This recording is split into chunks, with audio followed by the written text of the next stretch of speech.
बिस्मिल्लाहिर्रहमानिर्रहीम। सब भाइयों बुजुर्गों सब अस्सलाम वालेकुम। और थोड़ी जी माजरत तो इंतज़ार करना पे राणा साहब भी कितने मसरूफ सन, मैं भी कितने तरह गया। दो अरफी गल है जी, सिर्फ तुम सब बुजुर्ग हो, भाई हो। ब्रिगेडियर साहब के रिकॉर्ड के बारे या उन्होंने जोड़े कामकार ने इस हल्के वास्ते, राणा सैयद वाला वास्ते, राणा बड़ागढ़ वास्ते वो तुहाडे सामने कि हमेशा असी कभी भी किसी एक बंदे का जोड़ा है जी जोड़े काम होन इनफरादी जोड़े काम होंगे ने उन्होंने अगर शायद दोस्त कह रहे सन शायद किसी को अगर कोई गिला है किसी एक आदमी का अगर काम नहीं असी कर सके इनफरादी तौर पर किसी की कोई नाली का किसी को मसला होया कि सोलंग का उनके वास्ते जोड़ा मैं वैसे भी थोड़ा अगे भी गल करना माजरत खां क्योंकि साडा जो सारा ध्यान सी वो इस चीज़ से सी कि असी इस इलाके वास्ते वो काम करिए जिंदे नाल तुहानू सारियां नू फायदा होवे। असी जदों 2013 इलेक्शन लड़िया सी घड़े ते जो राणा साहब MP मुंतखब होए सन उदों असी इलेक्शन हार गए सी, लेकिन असी ये चीज़ की सी कि इस थाने तो सानू बहुत ज़्यादा लोगों ने प्यार किया, आख्या कि असी जदों भी इलेक्शन जीते सानू जदों भी रब ने मौका दिता असी 2-4 लोगों ने वादे किए सन कि असी वो पूरे करांगे। जिस तरीके नाल हस्पताल सैयद वाले वाला 74 बैड का बॉयज़ कॉलेज उस तो बाद नादरा का दफ्तर लैंड रिकॉर्ड का दफ्तर असी ये सारिया चीज़ा अपने ज़हन कीतियां सी और अज अलहमदुलिल्लाह शुक्र अलहमदुलिल्लाह मैं तुहाडे सामने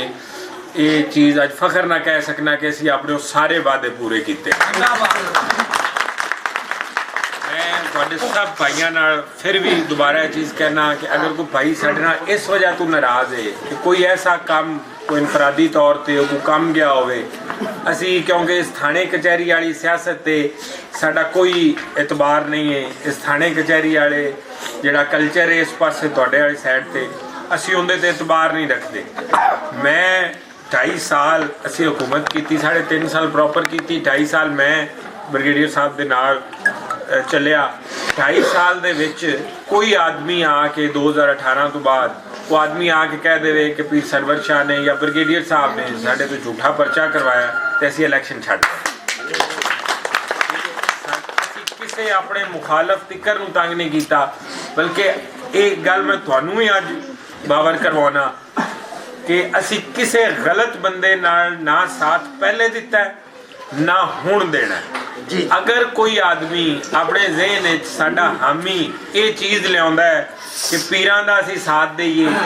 और पीरां दा साथ दे के कल नूं ब्रिगेडियर एजाज शाह इलेक्शन जितदा है वजीर बन जाएगा या कल इलेक्शन जित के MNA बन के असैम्बली चला जाएगा तो असी अपने मुखालफां नूं तंग करां दे या तुना दे वो बई सानूं छड्ड जाए असी ये चीज़ नहीं कर।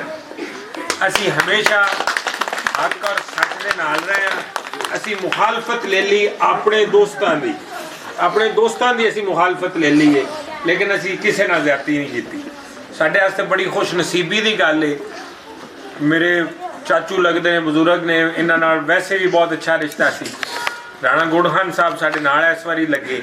सानू इंशाअल्लाह अल्हम्दुलिल्लाह ये गल करने मैनू बिल्कुल भी दो राय नहीं है कि सानू इन्हां दे प्यार का पता लग रहा है इस साइड ते आके कि लोग वाकई इन्हां नाल प्यार करते हैं। इंशाअल्लाह अल्लाह के हुक्म नाल साडी जिहड़ी एक चेन है इस साइड ते असीं उन्हां नूं कहने आ। मैं तुहाडे नाल ये वादा करके कह रहा कि जिस हिकमत अमली नाल असीं इलेक्शन लड़ रहे हैं या जिस जोड़ नाल राणा साहब जिस साफ नीयत नाल असीं नाल ला के इलेक्शन लड़ रहे हैं तुसीं बिल्कुल डरन घबराउण दी तुहानूं बिल्कुल किसी किस्म की जरूरत नहीं है। एक बंदे इदू आ जाते हैं कि असीं इलेक्शन जनाब असां जितना है हुकूमत नून लीग की बननी किसी को कोई गैब का इलम नहीं। जी इंशाअल्लाह अल्लाह के हुक्म नाल साडी जो हिकमत अमली है जो साडा आपस में नेक नीति है इंशाअल्लाह मेरा दिल आंदा कि 8 फरवरी नूं इंशाअल्लाह जित तुहाडे लोकां दी होनी और साथ दो। और मैं आज ये वीडियो भी बन रही है मैं क्योंकि हर जगह ते जाके लोग गलत फहमियां फैलाउंदे ने एक दूजे नूं गलत तरीके नाल गाइड करते हैं। मैं नीतू बरकतू तुहानूं ये गल कर रहा कि पहले भी असी कह रहे हैं कि थले साडा इंतखाबी निशान प्याला है और उत्ते साडा इंतखाबी निशान मोर है। जो आदमी असी लोगों नाल लड़ना है इस वास्ते, क्योंकि इलैक्शन जिहड़ा है वो नीयत नाल जित्तिया जाता है, एक दूजे ते इतबार नाल जित्तिया जाता है। मैं अपने सारे मेजर ग्रुपों नाल भी मुखातब होकर कहना, अपने सब दोस्तों नाल भी मुखातब होकर कहना कि सब तो पहले जो वोट पाउण जाओ, सब तो पहले पर्चियां तुहानूं ना शायद 2 इकट्ठियां देनियां ना, सब तो पहलू प्याले वाली पर्ची दे मोर लो, फिर मोर ते वाली पर्ची दे मोर लो और राणा साहब का साथ दो, क्योंकि ये तुहाडे इलाके नूं राणे गुड़ खान रंगे लीडर की जरूरत है। राणा साहब रंगे लीडर की तुहानूं जरूरत है, क्योंकि इन्हां जिहड़े तुहाडे ते मुखालफ लगे फिरदे ने, इन्हां नूं अगर कोई डक सकदा है तो राणा गुड़ खान ही डक सकदा है।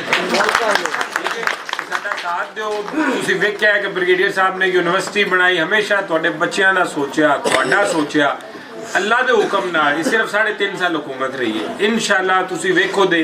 कि साडी पाइपलाइन दे विच हाली बहुत इज्तमाही काम ने। इंशाअल्लाह अगर ये दोनों लोग असैम्बली च गए तो इंशाअल्लाह तुसीं वेखो दे कि जिहड़ा कोई थोड़ा बहुता काम रह गया है, इंशाअल्लाह वो भी तुहानूं इस बहुत घट मुद्दत करके